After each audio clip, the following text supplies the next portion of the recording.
Good evening. ना class 9 का class है,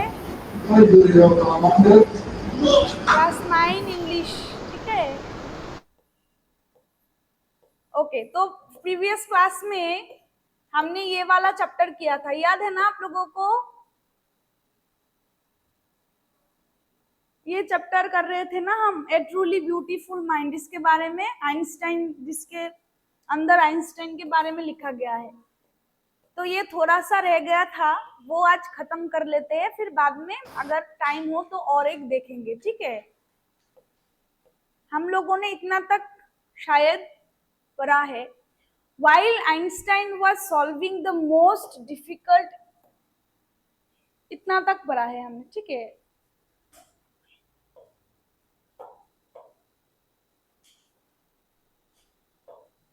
इतना तक पढ़ा है, देख लो।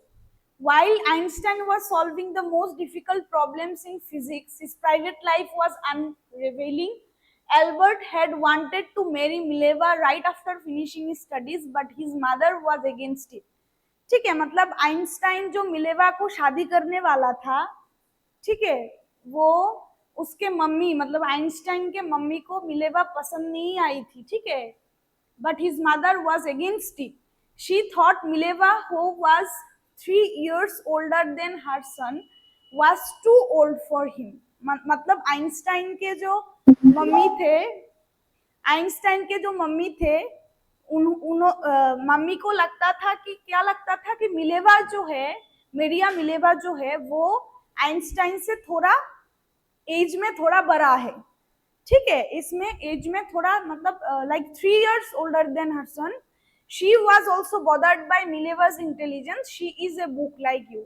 अब इसको मतलब आइंस्टाइन के मदर को ये भी प्रॉब्लम था कि वो तो ऐसे भी एज में थोड़ा ज्यादा है आइंस्टाइन से, एंड वो भी आइंस्टाइन की तरह ही पूरा दिन बुक में मतलब बुक्स में गिरा रहता है। ठीक है, मतलब सारा दिन বই নিয়ে বসে থাকে।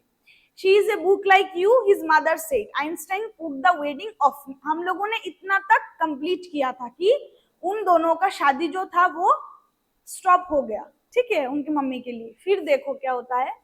The pair finally married in January 1903. अब इस पेयर मतलब कौन कौन? एक तो है आइंस्टाइन, आइंस्टाइन एंड दूसरा मेरिया मिलेवा। मेरिया मिलेवा ही था ना उनका लवर का नाम क्या था? नहीं, मिलेवा मैरिक, सॉरी, मिलेवा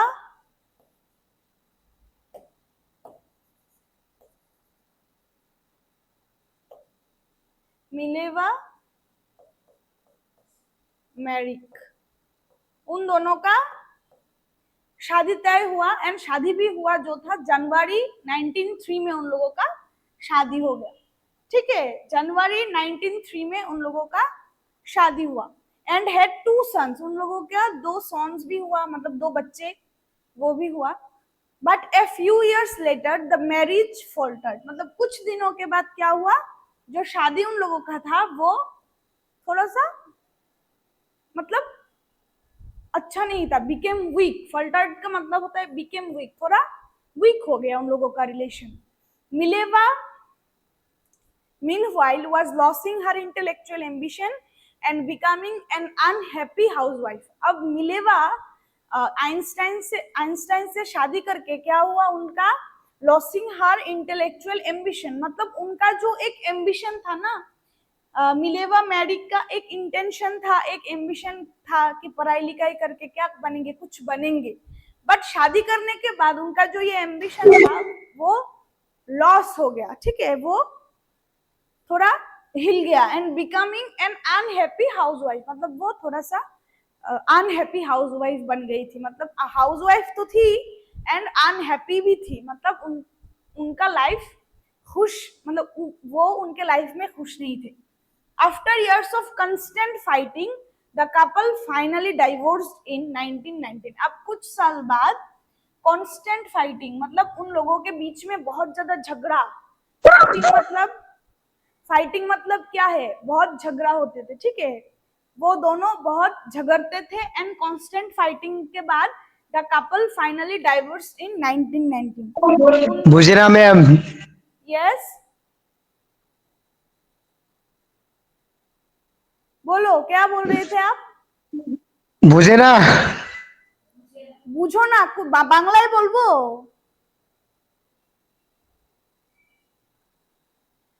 বাংলায় বলবো নাকি ইংলিশ না হিন্দি, কোন কোন ভাষায় তুমি বুঝো? बेंगोली, ओके ओके बेंगोली, ठीक है, तो हाँ ठीक है, हाँ समझ गए, हाँ ओके ओके অলরাইট। এখানে বলা হচ্ছে যে মিলেভা মেরিক যে ওর ওয়াইফ এবং আইনস্টাইনের ওয়াইফ কে ছিল, মিলেভা মেরিক, ঠিক আছে।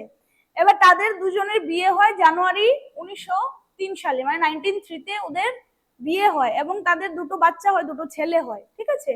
কিন্তু কিছুদিন পর তাদের যে বিয়ে হয়েছিল সেটা টিকে না, কত after years of constant fighting, মানে তাদের লাইফে আইনস্টাইন এবং আইনস্টাইনের ওয়াইফের লাইফে প্রচুর ঝগড়া হতো, ঠিক আছে, প্রচুর ঝগড়া। The couple finally divorce in 1990, এবার তাদের দুজনের ডিভোর্স হয়ে গেল। ডিভোর্স মানে কি? আলাদা হয়ে যাওয়া, ঠিক আছে, ঠিক আছে।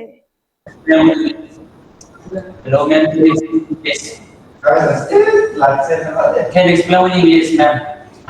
We can understand with them. Bangla language. Okay हाँ okay, I will speak in English, don't worry, I will speak in English. पहले बंगाली में समझा दूं लोगों को, ठीक है। After years of constant fighting, মানে হচ্ছে খুব ঝগড়ার পর দ্য কাপল ফাইনালি ডাইভোর্স 1919 সালে, 1919 তাদের আলাদা হয়ে যায় তারা। Einstein married his cousin Elsa the same year, এবং আইনস্টাইন আবার তার কাজিনকে বিয়ে করে সেম ইয়ারে 1919 ডিভোর্স হয় এবং 1919 আইনস্টাইন তার কাজিনকে বিয়ে করে। Okay, so the pair finally married in January 1903, उन लोगों का शादी हुआ 1903 में एंड हैड 2 सन्स, उन लोगों का 2 सन था। And few years later marriage was going to weak, जो शादी हुआ था उन लोगों का वो थोड़ा सा वीक हो गया। एंड कांस्टेंट फाइटिंग के बाद, मतलब बहुत ज्यादा झगड़ा होने के बाद उन दोनों का क्या हुआ, Einstein and his wife finally divorce in 1919, मतलब 1919 में उन दोनों का डाइवोर्स हो गया था, ठीक है। Einstein married his cousin Elsa the same year, अब उस साल में ही आइंस्टाइन ने उसके कजिन को शादी कर लिया। 1919 में डाइवोर्स हुआ एंड 1919 में ही उन लोगों का शादी, मतलब वो आइंस्टाइन एंड आइंस्टाइन के कजिन एल्जा नाम था, कजिन का नाम क्या था, एल्जा, ठीक है। एल्जा के साथ उस 1919 में ही शादी कर लिया। फिर देखो, Einstein's new personal chapter coincided with his rise to world fame, ठीक है। In 1915 he had published his general theory of relativity। 1915 में उनका एक क्या पब्लिश हुआ था, जो था जनरल थ्योरी ऑफ रिलेटिविटी, उनका एक साइंटिफिक থিওরি, ঠিক है। ওনার একটা বৈজ্ঞানিক যে থিওরি ছিল, ওই থিওরিটা পাবলিশড হয় কবে, 1915 সালে, 1915 पब्लिश्ड হয়, ठीक है। मतलब 1915 में he had published his general theory of relativity which provided a new interpretation of gravity, जो ग्रेविटी का एक इंटरप्रिटेशन देता है। an eclipse of the sun in 1919 brought proof that it was accurate। Einstein had correctly calculated in advance the extent to which the light from fixed stars would be deflected through the sun's gravitational field। अब उसने थोड़ा सा आविष्कार किया, ठीक है, introduce किया। आविष्कार क्या किया, देखो, उन्होंने आविष्कार किया कि तारा, जो स्टार्स होते हैं ना स्काई में जो स्टार्स होता है, उनका पोजीशन, वो स्टार्स का पोजीशन एंड जो मूवमेंट्स करते हैं, वो एक सन्स का, मतलब सूर्य जो होता है सन, उसका एक ग्रेविटेशनल फील्ड है। The newspaper proclaimed his work as a scientific revolution. अब न्यूज़पेपर में छपा है ये वाला थ्योरी, ठीक है, बहुत अच्छा थ्योरी था, प्रूवन थ्योरी था, ठीक है, इसलिए क्या हुआ, प्रूवन थ्योरी था, इसलिए क्या हुआ, न्यूज़पेपर वाले ने इसका नाम रखा था ए साइंटिफिक रिवॉल्यूशन, मतलब बहुत बड़ा एक रिवॉल्यूशन आ गया था। ठीक है, फिर देखो Einstein received the Nobel prize for physics in 1921। अब 1921 में उनको नोबेल प्राइज मिला है। ठीक है, नोट डाउन कर लो कि कौन से साल में क्या हुआ था। 1915 में उनका पब्लिकेशन आया था जनरल थ्योरी ऑफ रिलेटिविटी का, एंड 1921 में उनको नोबेल प्राइज मिला था फॉर फिजिक्स। ठीक है, for physics. Alright, he was showered with honours and invitations from all over the world and loaded by the press, मतलब उनका बहुत नाम हुआ, वो बहुत ज्यादा फेमस एक साइंटिस्ट बन गए थे आइंस्टाइन। ठीक है, बहुत सारा इनाम मिला उनको ऑनर मिला, इनविटेशन भी मिला, and loaded by the press, मतलब जो प्रेस थे ना, जो सांबादिक बोलते हैं हम, जो प्रेस होते थे, जो रिपोर्टर्स होते थे, वो हर टाइम उनके पास रहते थे, मतलब कुछ बोलेंगे तो वो न्यूज़पेपर पे छापेंगे। ठीक है, ये वाला पार्ट था, मतलब जब लोग फेमस हो जाते हैं तब उन लोगों का जो होता है ना फेस, वो था आइंस्टाइन का। When the Nazis came to power in Germany, अब जर्मनी में क्या हुआ, नाजीज आ गए थे। नाजीज मतलब होता है जब हिटलर जो थे ना, हिटलर, उनका कंट्रोल आ गया जर्मनी में। ठीक है, when the Nazis came to power in Germany in 1933, Einstein immigrated to the United States। अब नाजीज आ गए जर्मनी पे, तो आइंस्टाइन ने क्या किया, यूनाइटेड स्टेट में, मतलब अमेरिका में मूव हो गया। ठीक है, जर्मनी से अमेरिका में चला गया Einstein. 5 years later, the discovery of nuclear fission in Berlin had American physicists in an uproar। अब क्या हुआ, 5 years later, मतलब 5 साल बाद, डिस्कवरी ऑफ न्यूक्लियर फिशन, ये एक फिशन होता है जिससे लाइक क्या बनता है, बाद में मिलेगा, बॉम्ब बनता है, बॉम्ब। ठीक है, बॉम्ब बनता है जिस फिशन से, वो nuclear fission in Berlin and American physicist, Berlin में क्या हुआ, डिस्कवरी ऑफ न्यूक्लियर फिशन हो गया, and American physicist in an uproar, मतलब अमेरिका बहुत ज्यादा अपसेट हो गया कि हमारे पहले बर्लिन ने, जर्मनी ने न्यूक्लियर फिशन बना दिया, हमारे पहले बॉम्ब का जो मेन क्या होता है, फॉर्मुलेशन होता है, फॉर्मेशन होता है, वो बना दिया। Many of them had fled from fascism just as Einstein had, and now they were afraid the Nazis could build and use an atomic bomb। अब बहुत सारे लोग जर्मनी से नाजिस आने के बाद, मतलब हिटलर का जो कंट्रोल था वो आने के बाद, उन लोग, जैसे कि आइंस्टाइन अमेरिका में चला गया, वैसे बहुत सारे लोग थे जो अमेरिका में चला गया। ठीक है, इसलिए अब वो लोग नाजिस, मतलब नाजिस जो थे, जर्मनीज जो थे, उन लोगों ने जो न्यूक्लियर फिशन बनाया, उन न्यूक्लियर फिशन से वो लोग एटॉमिक बॉम्ब बना देगा, इसकी वजह से वो लोग डर रहे थे। ठीक है, अमेरिकन डर रहे थे कि अगर जर्मनी न्यूक्लियर फिशन से एटॉमिक बॉम्ब बना देता है तो हमारे लिए खतरा होगा। ठीक है, फिर देखो क्या होता है, at the urging of a colleague,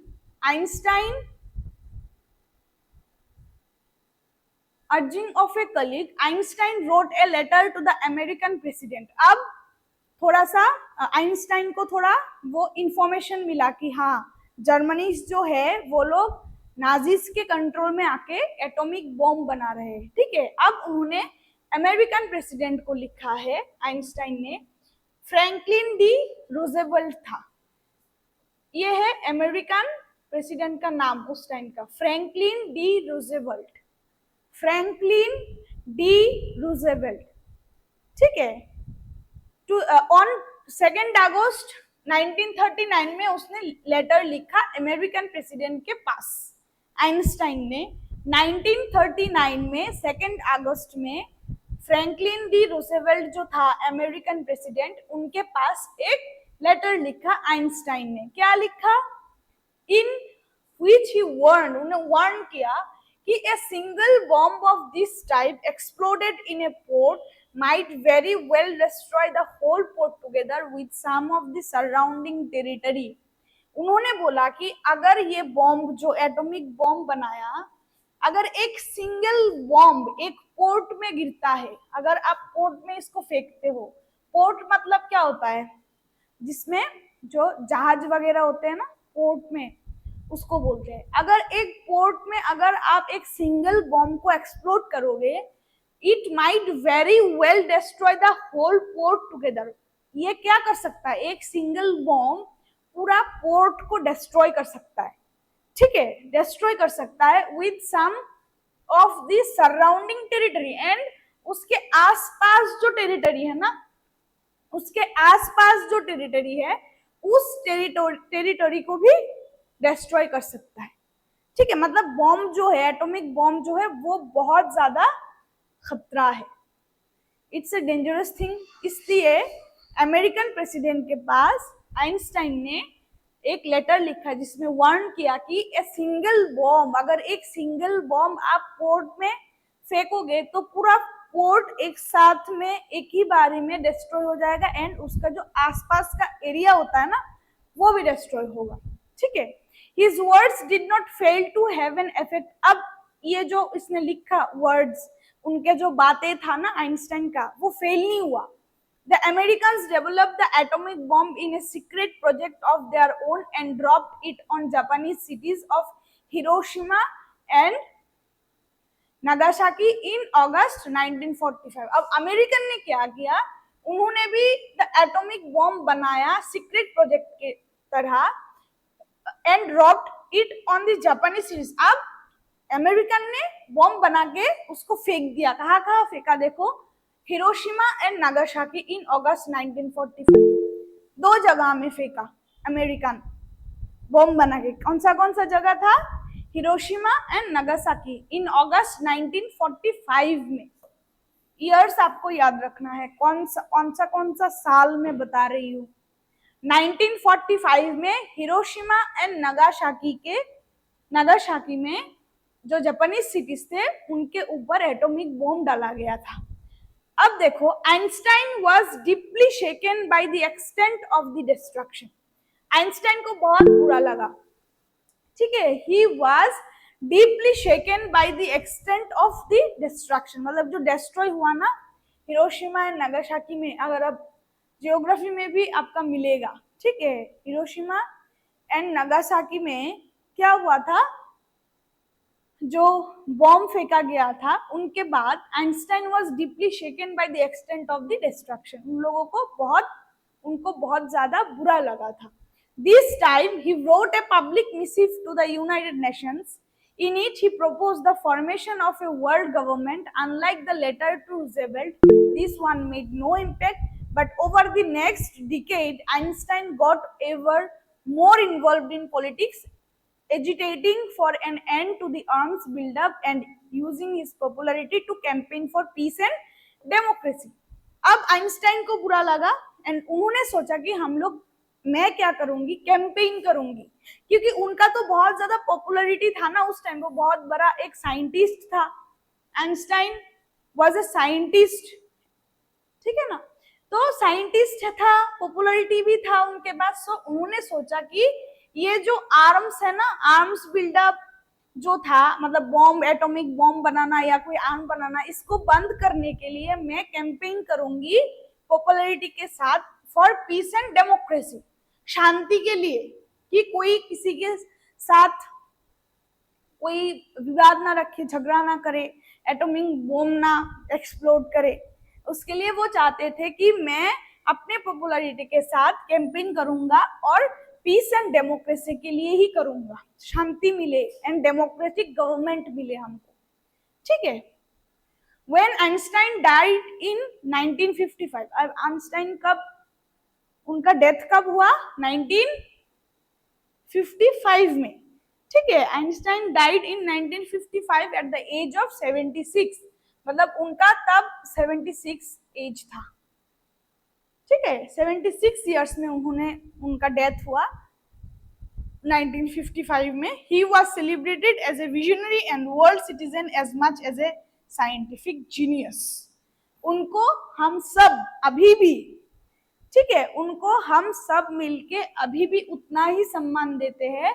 and he was celebrated as a visionary and world citizen as much as scientific genius. And उनको हम लोग बोलते हैं he was a scientific genius, मतलब बहुत अच्छा एक साइंटिस्ट थे हमारे पास, वो था आइंस्टाइन. ये हमारा जो था एक प्रोज था आप लोगों का, वो इधर खत्म होता है. ठीक है, समझ में आया? ए ट्रूली ब्यूटीफुल माइंड. आया तो हाथ ऊपर करो. Okay, very good. All right, सबको समझ में आ गया है ना? तो हम और एक पोएम स्टार्ट करेंगे आज, ठीक है? तो ये हमारा जो प्रोज है वो खत्म होता है इधर. मुझे थोड़ा बताओ कि हमने जो पढ़ा है अभी, ठीक है, उसमें उनका जो हाँ, उनका जो जनरल थ्योरी ऑफ रिलेटिविटी का जो पब्लिश हुआ ना, वो कब हुआ था, कौन सी साल में हुआ था? 1915. Very good. ओके. और उनको नोबेल प्राइज कब मिला था?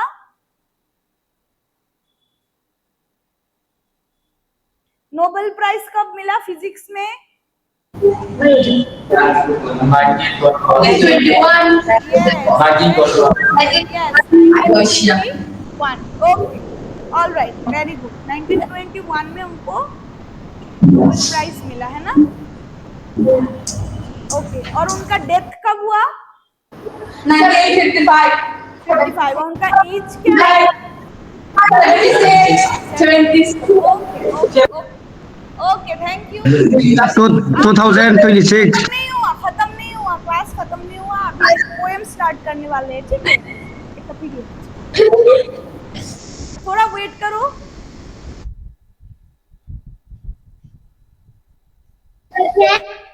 इसका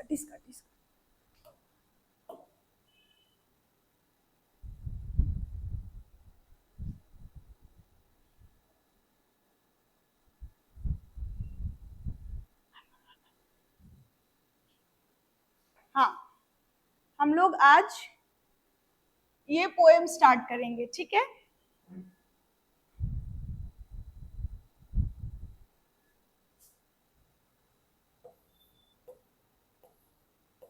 दिखाई दे रहा है ना सबको?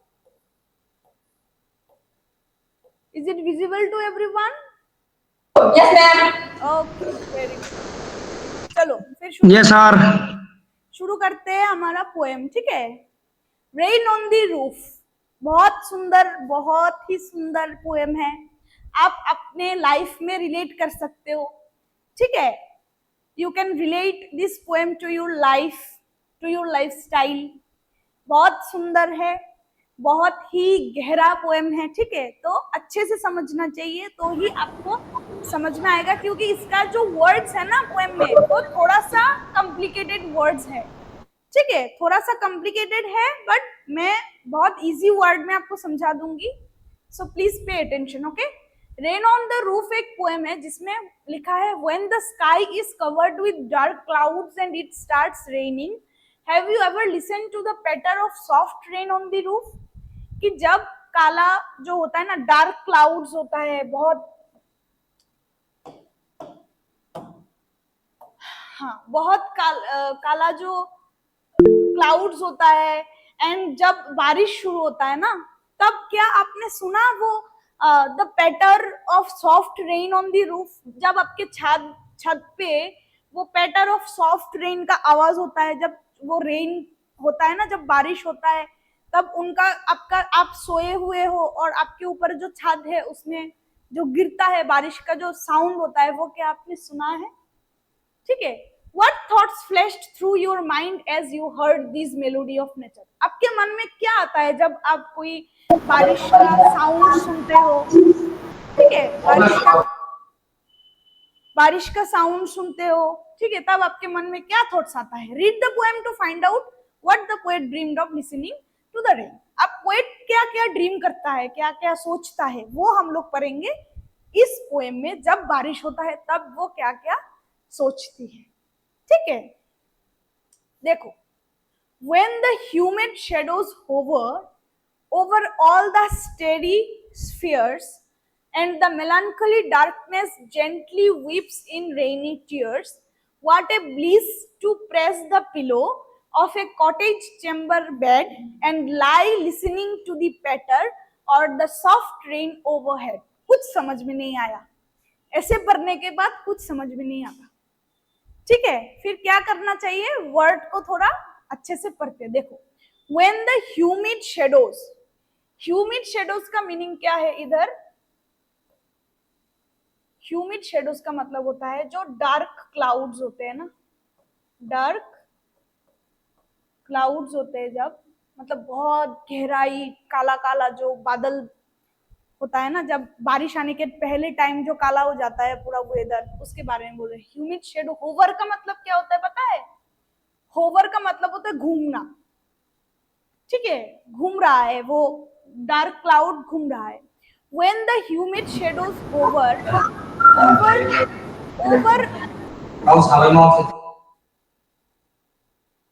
over all the starry spheres। starry का मतलब क्या होता है, starry मतलब जिधर स्टार होता है, स्टार्स होते हैं। स्फीयर का मतलब स्टार्स का जो प्लेस है। अब स्टार कहाँ होता है, स्टार कहाँ होता है, स्टार्स कहाँ होते हैं,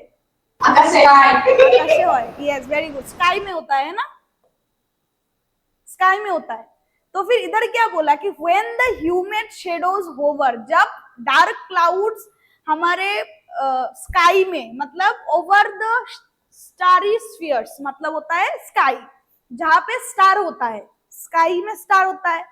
ठीक है, जब वो डार्क क्लाउड स्टेरी स्फीयर में होता है, घूमता है। ठीक है, फिर and the मेलनकली darkness gently weeps in rainy tears, जो बहुत ज्यादा मेलनकली डार्कनेस मतलब होता है जो बादल का जो काला होना, डार्क होना। ठीक है, मेलनकली डार्कनेस जेंटली वीप्स इन रेनी टीयर्स। वीप्स का मतलब क्या होता है, वीपिंग का मतलब होता है रोना, वीपिंग मतलब रोना होता है। रेनी टीयर्स मतलब जो बारिश के जो बूंदे होते हैं ना, उनको बोल रहा है कि वो रेनी टीयर्स, वो रो रहा है। ठीक है, वो रेन के जो ड्रॉप्स होते हैं, बारिश के जो बूंदे होते हैं, उनको वो टीयर्स के साथ कंपेयर किया पोएट ने। ठीक है, तो क्या बोला इसमें कि जब स्टेडी स्फीयर मतलब होता है स्काई में, जब ह्यूमिड शेडो घूमता है, तब जो मेलनकली डार्कनेस आता है स्काई में, तब क्या होता है, जेंटली वीप्स इन रेनी टीयर्स, मतलब होता है कि तब वो थोड़ा थोड़ा जेंटली रोने लगता है। मतलब रेन्स के या बारिश के जो ड्रॉप्स होते हैं उनको उसने रोने के साथ, या टीयर्स मतलब जो आंखों का पानी बहते हैं ना, हम लोग जब रोते हैं तब आंख से पानी बहते हैं, वो पानी के साथ कंपेयर किया है। ठीक है, what a bliss to press the pillow of a cottage chamber bed. अब जब बारिश हो रहा है रूफ में, अब रात में सोए हुए हो, ठीक है, बारिश हो रहा है, बहुत अच्छा मौसम है, तब what a bliss to press the pillow of a cottage chamber bed. Cottage chamber bed मतलब, कॉटेज चेम्बर मतलब एक घर बताया गया है, बेड मतलब तो आप लोगों को पता है जिसपे हम सोते हैं। अब उस बेड में सो के, जब बारिश हो रहा है, उस बेड में सो के आपका जो पिलो होता है उसको प्रेस करने में कितना मजा आता है। जब हम लोग, बारिश हो रहा है, हम लोग बिस्तर पे सोए हुए हैं, तो हम लोग क्या करते हैं, हमारा जो फेवरेट पिलोज है ना, पिलो को हक करके फिर सोचते रहते हैं। राइट, एम आई राइट, राइट या रॉन्ग, सोचते हैं ना, हाँ सोचते हैं। ठीक है, ये मतलब वेदर ही ऐसा होता है। ठीक है, पोएट भी सोच रही थी, क्या सोच रही थी वो बाद में देखेंगे। मतलब वो बोल रहा है कि व्हाट ए ब्लीस, मतलब जब बारिश हो रहा है, मैं घर पे हूँ, बेड पे हूँ लेटी हुई, ठीक है, तब जो पिलो होता है उसको प्रेस करके सोने में कितना मजा आता है। What a bliss to press the pillow of a cottage chamber bed and lie listening to the patter of the soft rain overhead. And और भी मजा आता है जब हम the patter of the soft rain का आवाज सुनते हैं. पैटर मतलब क्या, आवाज जो होते हैं ना बारिश के बूंद जब गिरते हैं आपके ओवरहेड पे. ओवरहेड मतलब रूफ, आपके जो छत है ना उनको ओवरहेड, माथे के ऊपर बोलते हैं. ठीक है, तो बोल रहा है कि ऐसे तो पिलो प्रेस करने में सोते सोते समय बेड में बहुत मजा आता है, और भी मजा आता है जब हम वो रेन का जो बूंदे का जो ड्रॉप्स जो मेरे छत पे गिरता है उसका जो साउंड होता है वो सुन के और भी अच्छा लगता है. ओके, समझ में आया ये इतना तक? ओके, इजी है, बहुत इजी है. क्या कैसे पढ़ोगे आप? देखो हम लोग अगर समराइज करें इस 4-5 लाइन तो हम लोग लिखेंगे कि जब ह्यूमिड शेडोज मतलब डार्क क्लाउड्स हमारे स्टेडिस्फीयर मतलब स्काई में घूमता है, एंड मेलंकली डार्कनेस जब आता है तब ऐसा लगता है जैसे कि रेनी टीयर्स वीप कर रहा है, मतलब रो रहा है. ठीक है, एंड वो जो सिचुएशन है उसमें अगर हम बेड में लेटे हुए हैं तो बहुत मजा आता है अपना पिलो को प्रेस करने में. एंड और भी मजा आता है जब हम लोग वो बारिश के बूंद जो छत पे गिर रहा है उसका जो साउंड हम सुनते हैं वो और भी अच्छा लगता है. कोई प्रॉब्लम है इस लाइन में इतना तक किसी को? Do you have any problem? किसी को प्रॉब्लम नहीं है? ओके, फिर देखो every tinkle on the shingles has an echo in the heart and 1,000 dreamy fancies into busy being start, and 1,000 recollections wave their air threads into woof as I listen to the patter of the rain upon the roof. ठीक है, every tinkle on the शिंगल का मतलब क्या है? Every tinkle on the शिंगल होता है, tinkle का मतलब होता है वो बूंद जो गिरता है, जो रेन ड्रॉप्स होते हैं उसका जो साउंड होता है ना वो होता है टिंगल ऑन द शिंगल्स. शिंगल का मतलब होता है रूफ का जो टाइल्स होता है, रूफ का जो ग्राउंड होता है ना उसको बोलते हैं शिंगल. मतलब जो बारिश का बूंद है, जो रेन ड्रॉप्स है, वो जब शिंगल में गिरता है has an echo in the heart. ठीक है, मतलब हार्ट में एक बहुत अच्छा इको होता है, साउंड होता है, बहुत अच्छा लगता है. ठीक है, एंड 1,000 ड्रीमी फैंसीज. और अब जब बारिश हो रहा है ना, आप सोए होते हो ना, तब क्या होता है? And 1,000 dreamy fancies into busy being start. अब फैंसी स्टार्ट हो जाता है. ठीक है, 1,000 ड्रीमी फैंसीज, हजारों जो ड्रीमी फैंसीज होते हैं, ड्रीम करते हैं हम लोग सोते सोते, बारिश हो रहा है, हम लोग सोए हुए हैं, बहुत सारे सोच आते हैं, थॉट्स आते हैं मन में कि क्या हो सकता है, क्या नहीं हो सकता है ना. 1,000 dreamy fancies into busy being start होता है फैंसी करना, ड्रीम करना. ठीक है, and 1,000 recollections weave their air threads into woof. अब बहुत हजारों जो मेमोरीज होते हैं ना, मेमोरीज, रिकलेक्शन मतलब collection of memories, collection of memories, बहुत सारे मेमोरीज हमारे जब हम फ्री होते हैं, बारिश हो रहा है, बेड में लेटे हुए हैं बारिश को पकड़ के, तो हमारे मन में ड्रीमी फैंसीज आते हैं, हम लोग बहुत अच्छे चीज सोचते हैं. ठीक है, क्या क्या हो सकते थे, क्या क्या नहीं हो सकते थे, क्या क्या हम ड्रीम कर सकते हैं. एंड 1,000 रिकलेक्शन मतलब हजारों ऐसा मेमोरीज हमारे मन में आता है, रिकलेक्ट होता है. ठीक है, weave their air threads into woof. Weave का मतलब क्या होता है? जब जैसे कि कापर जो होता है ना, क्लॉथ जब बनाया जाता है तो क्या होता है? थ्रेड एक साथ करके फिर उसको बुना जाता है. सबको पता है ताती लोग कैसे कपड़े बनाते हैं. जैसे कि 1,000 रिकलेक्शन जो मेमोरीज हमने बनाए हैं, उस मेमोरीज के कलेक्शन को जैसे कि कोई थ्रेड से बुन रहा है एक साथ. ठीक है, एक साथ बुन रहा है इनटू वूफ. वूफ का मतलब वो कपड़े का टुकड़ा मान लो, जो कपड़े हमने मेमोरीज के थ्रू बनाए हैं. ठीक है, as I listen to the patter on the rain upon the roof. जैसे हम लोग सुनते हैं पैटर ऑफ द रेन मतलब वो रेन का साउंड जो है वो सुनते हैं जब, तब हमको क्या क्या होता है देखो। इस 5 लाइन में क्या होता है, every tinkle on the shingle मतलब होता है every raindrop on the roof tiles. अगर हम लोग इजी वर्ड में बोले, ठीक है, every raindrop on the roof tiles और on the shingles has an echo in the heart, मतलब हार्ट में एक इको होता है, साउंड होता है अच्छा सा। And 1000 dreamy fancies is too busy being heard start, मतलब बहुत ड्रीमी फैंसीज जो होते हैं वो आना शुरू करते हैं मन में, ठीक है। एंड 1000 रिकलेक्शंस, बहुत सारा मेमोरी के कलेक्शन जो थे, हमारा पुराना पुराना मेमोरी हो सकता है, नया मेमोरी हो सकता है, वो मेमोरीज के कलेक्शन ऐसा लगता है जैसे कि कुछ बुन रहा है, कपड़े कपड़े जैसे बुनते हैं, थ्रेड मतलब सूता जो होता है सूता, ठीक है, एयर थ्रेड्स की मदद से जो कपड़ा बुनते हैं ना, वो ऐसे इधर मेमोरीज के रिकलेक्शन में बुन रहा है, ऐसा हो रहा है। As I listen to the patter of the rain upon the roof, मतलब जब मैं सुनती हूँ कि मेरी रूफ पे रेन ड्रॉप्स हो रहा है, उसका साउंड सुन के मुझे ऐसा फील होता है, ठीक है। समझ में आया ये 5-6 लाइन? कोई दिक्कत है? नो, दिक्कत होने की बात ही नहीं है, क्योंकि वो मतलब बारिश आने के बाद हर किसी के साथ ऐसा ही होता है। ओके, फिर देखो, now in memory comes my mother. Yes, Bengali Bengali में बोलूं? ओके, बोलती हूँ, पहले इंग्लिश खत्म कर दूं फिर बंगाली में आती हूँ, ठीक है। एक भी समझ नहीं है।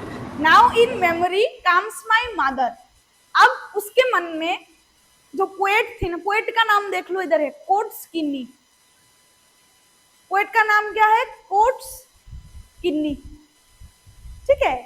पोएम के मन में क्या आया देखो, now in memory comes my mother, मेरे मेमोरी में मेरी माँ का यादें आई है, मतलब उनके माँ नहीं रहे अभी, उनका डेथ हो चुकी है शायद, तो उनके मन में उनका माँ का ख्याल आया है।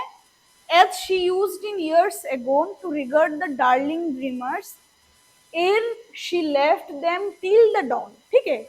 As she used in years ago मतलब मेरी मम्मी जो है ना, she मतलब यहाँ मम्मी के बारे में बात कर रहा है, ठीक है।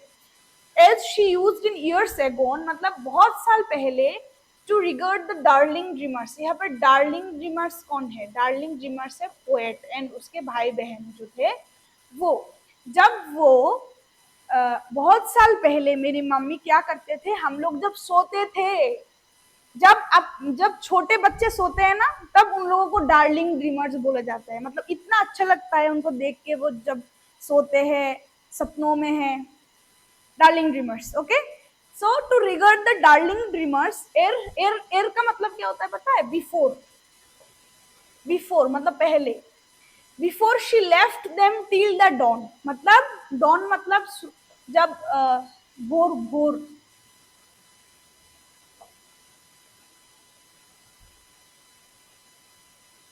यस, डॉन का मतलब क्या है, जब भोर होता है ना तब, हाँ, before she left them till the dawn, जब मैं और मेरे छोटे छोटे भाई बहन जब छोटे थे, तब हम लोग जब सोते थे एज ए डार्लिंग ड्रीमर्स, तब मेरी मम्मी बहुत साल पहले क्या करती थी, हम लोगों को सुला के, बिफोर टिल द डॉन मतलब सुबह तक हम लोगों को सुला के वो जाती थी, ठीक है। टू रिगार्ड मतलब टू लुक, रिगार्ड का मतलब, टू रिगार्ड मतलब है इधर टू लुक, देखने आती थी कि हम लोग सोए या नहीं। जब हम लोग छोटे थे ना, तब मम्मी लोग क्या करते थे, हम लोगों को सुला के उनके घर, उनके जो कमरा है उसमें चले जाते थे, फिर बाद में आगे देखते थे कि सोया या नहीं सोया, अगर नहीं सोया तो डांट पड़ते थे, है ना। यही बोला है कि अभी मेरे मन में, मेरी मेमोरी में मेरी माँ आई है, मेरी माँ का ख्याल आई है, ठीक है। एंड मुझे याद है कि जब हम लोग छोटे थे, मैं मतलब पोएट बोल रही है कि मैं, मेरी भाई बहन, जब लोग हम छोटे थे, जब हम डार्लिंग ड्रीमर्स के तरह सोते थे, तब मेरी मम्मी आके देखते थे, ठीक है, कि हम लोग सोए या नहीं। And she left them till the dawn मतलब भोर होने तक वो हमको छोड़ के जाती थी, ठीक है।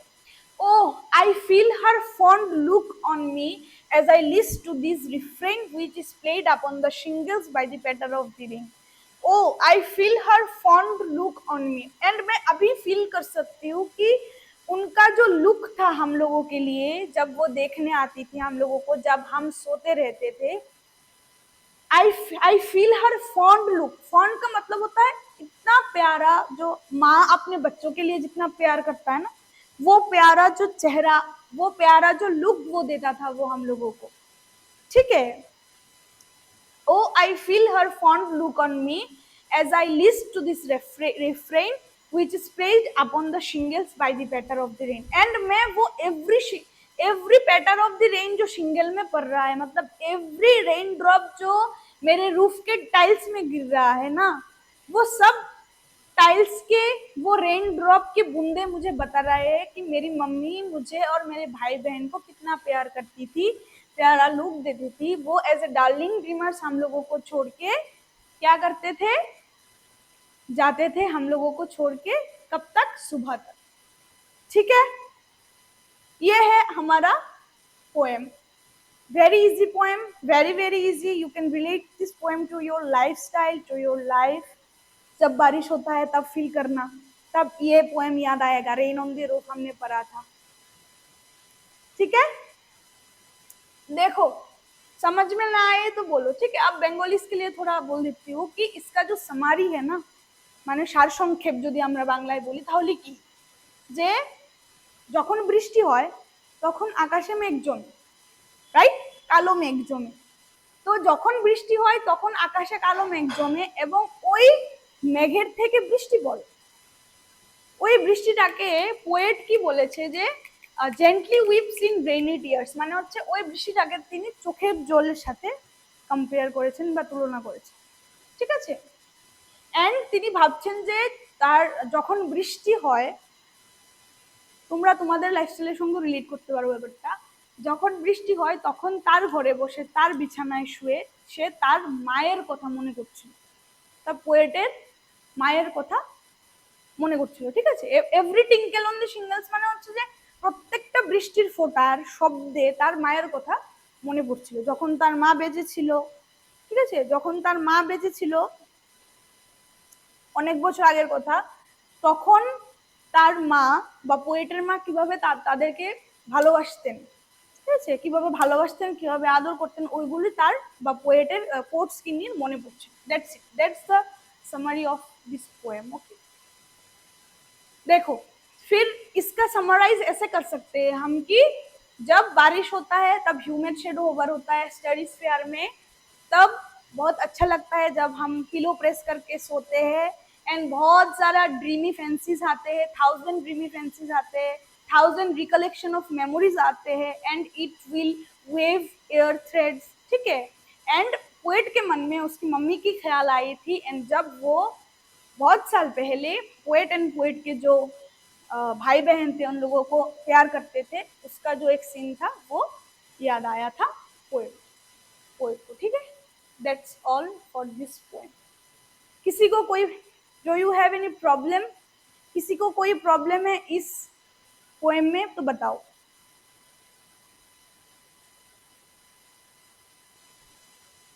है किसी को, नहीं है तो बताओ पोएम का पोएट कौन है।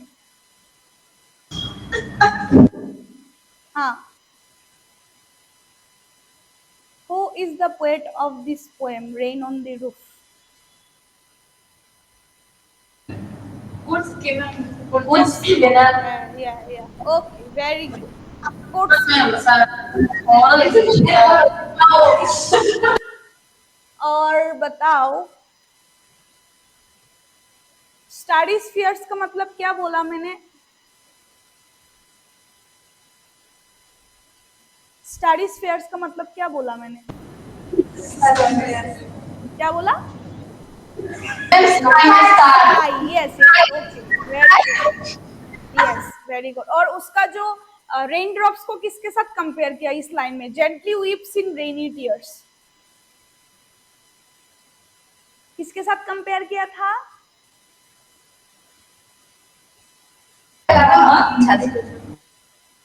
किसके साथ,